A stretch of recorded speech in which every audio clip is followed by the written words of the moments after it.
All right, let's talk about one of the biggest questions in modern fandom. How do you even start watching the Marvel Cinematic Universe? It's a huge question, and today we're gonna get you an answer.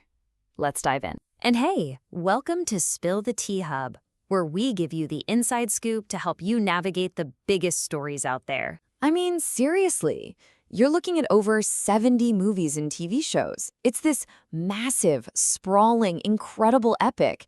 But jumping in cold? It can feel pretty intimidating. It's like a tangled web, right? Well, don't worry, we're gonna untangle it for you. Yeah, let's just call it what it is. The MCU overload. It's a real thing. But the good news? There are two fantastic, tried and true ways to conquer it. This isn't about finding the one right way. It's about finding the right way for you. So, here are your two main paths. You've got release order, which is pretty much what it sounds like. You watch everything in the same order it hit theaters. And then you have chronological order. That's where you follow the story based on when the events actually happen inside the MCU's fictional timeline. Let's break down what each of these really feels like. Okay, so path 1, release order.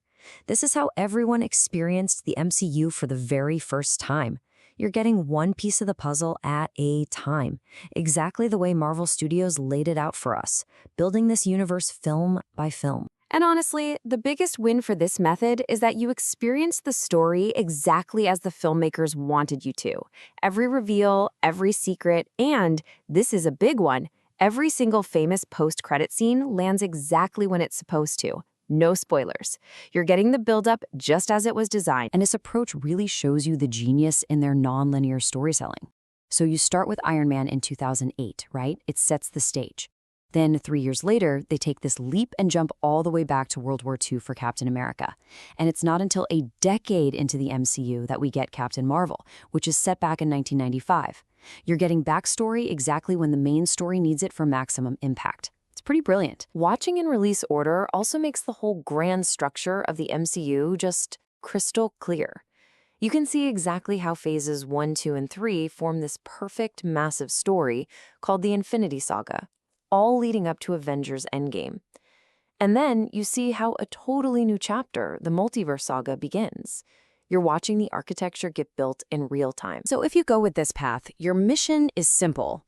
You start right where it all began for us in 2008, with Tony Stark in a cave building that first suit in Iron Man.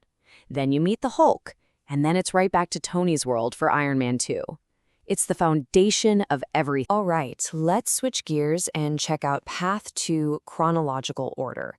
Think of this as like the historian's cut. You're starting at the absolute beginning of the MCU's history and just moving forward, step by step. With this one, you can just forget about release dates. They don't matter.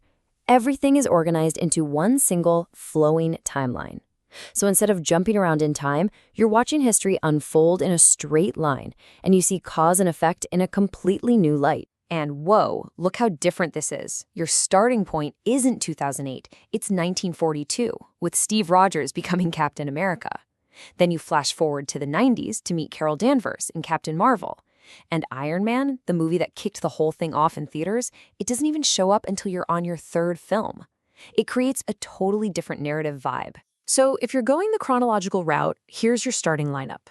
You kick things off with the super soldier from World War II.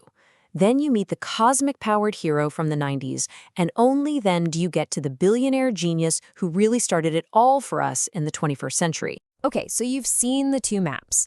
The question is, which one is for you? Let's put them head to head so you can figure out the perfect plan for your Marvel marathon. This is really the heart of it.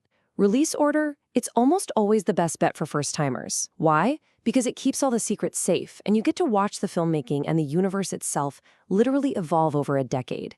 Now, chronological order, this is an amazing way to do a rewatch. It gives you a totally fresh perspective and makes it all feel like one long linear story.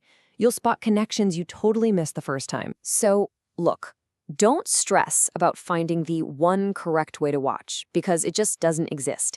There are two incredible ways to experience this universe, and they both have their own cool rewards.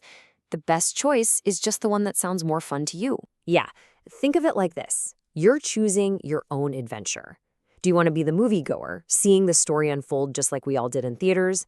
Or do you want to be the historian, putting the timeline together from the very beginning to the very end? The journey of 1,000 heroes really does begin with a single choice. So whether you start with a super soldier from the 40s or a genius in a cave from 2008, you're in for an incredible ride. The only question left is, where are you gonna begin? Thanks for checking out this explainer. And hey, if you want more guides to help you navigate your favorite fandoms, make sure you follow for more.